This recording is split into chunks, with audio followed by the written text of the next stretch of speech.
Current city council is trying to balance the budget by laying off employees. What would you do to raise revenues? Something we're loath to talk about. We'll start with you again, Mr. Vincent. Let's talk about the revenue side of the ledger. Well, yeah, there's several ways to raise revenues. One is to raise taxes, and none of us want to do that. At least I certainly don't want to do that. The other way is to increase sales tax revenues, which would try to encourage people in the city of Chula Vista to shop in the city of Chula Vista. That could increase our sales tax revenues, which would then, of course, give us about 0.75% back to the city's general fund. Of course, the increasing of units or condos or houses would also increase the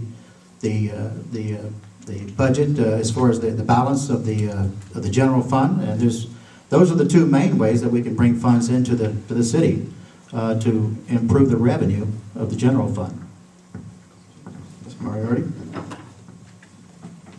Well, hopefully Gaylord will bring, is this one? Yeah. Okay. Hopefully Gaylord will bring us the hotels and the visitors that we need. I work for Sharp right now, and anytime Sharp wants to do any large organization or meetings, we have to go out of Chula Vista, and that's terrible.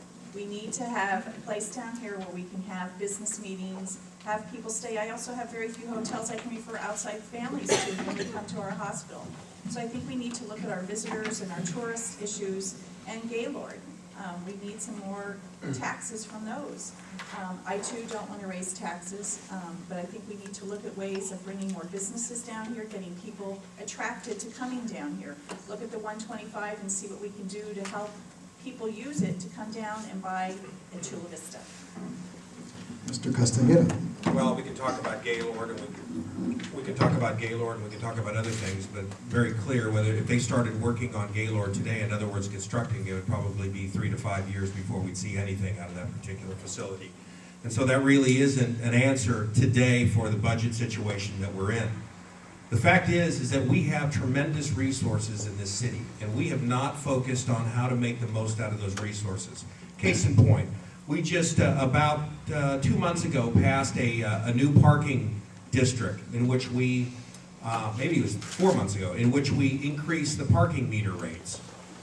We have not increased those rates. It's been approved. In fact, in one of the parking lots behind a few restaurants, the meters were completely taken out.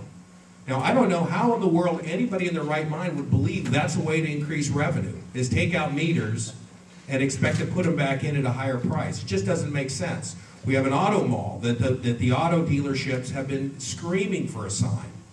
We've been sitting on that for a year. We've got to promote the businesses that are here today because they will generate taxes for us now, and we haven't done that. Ms. Aguilar. We have to attract new businesses to our city, and we have to help our existing small businesses succeed.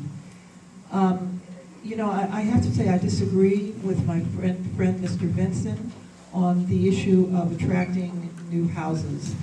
All the data shows that houses don't pay for themselves.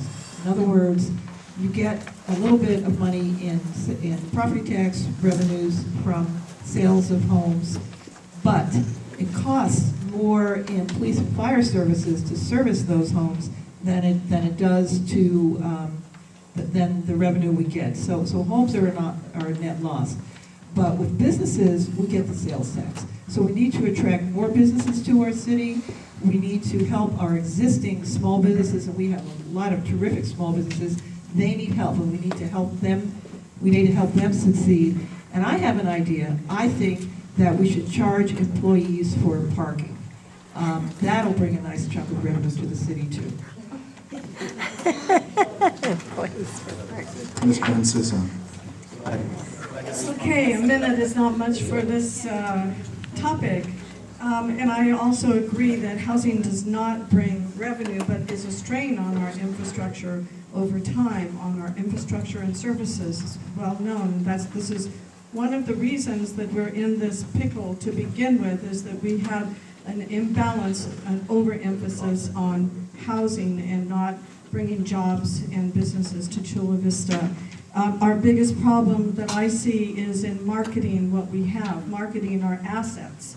We have an Olympic training center, we have a nature center, a wildlife refuge, we have sports and ecotourism that could be a national draw. We should be known nationally when somebody says Chula Vista, oh yeah, Olympic Center. The city is not marketing well their assets. They're not bringing the tourists and visitors that we should be able to attract.